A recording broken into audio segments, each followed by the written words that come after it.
The Oval Office, March 1st, 2025, a meeting of allies, or so it seemed. Ukrainian President Volodymyr Zelensky stood before US President Donald Trump.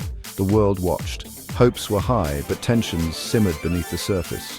Zelensky, a wartime leader, sought unwavering support. Trump, known for his unpredictable nature, held the fate of Ukraine in his hands.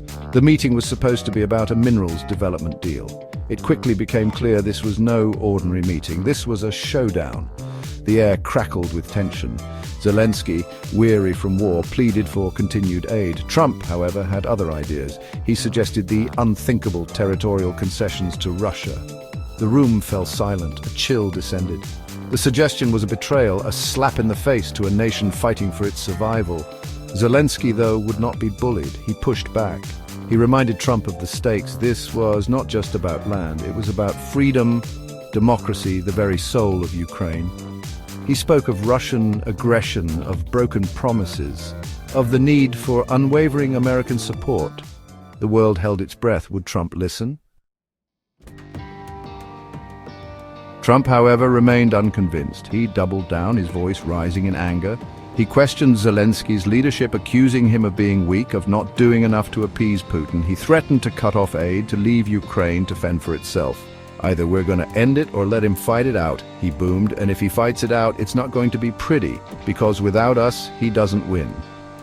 The audacity of Trump's words hung heavy in the air. He spoke of ending the war as if it were a game, a business deal gone wrong. He seemed oblivious to the human cost, the millions displaced, the thousands dead. Zelensky listened, his face a mask of controlled fury.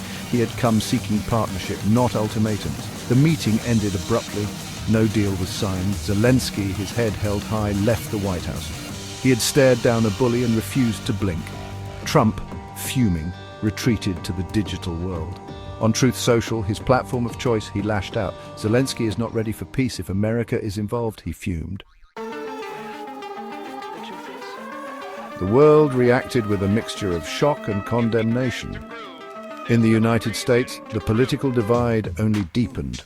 Republicans, for the most part, fell in line.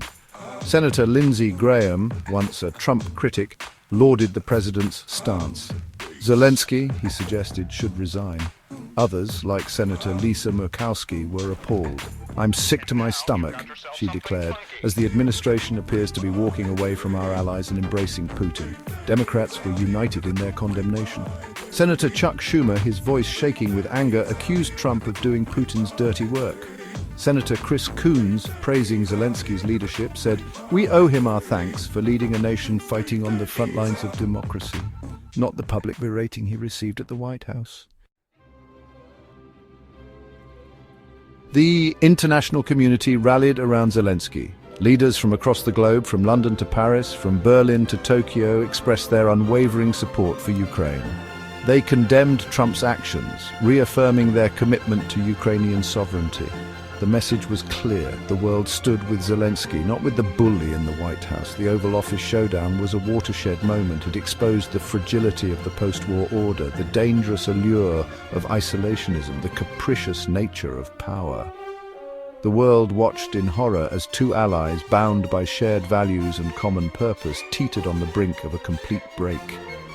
The consequences, should this alliance crumble, were too grave to contemplate.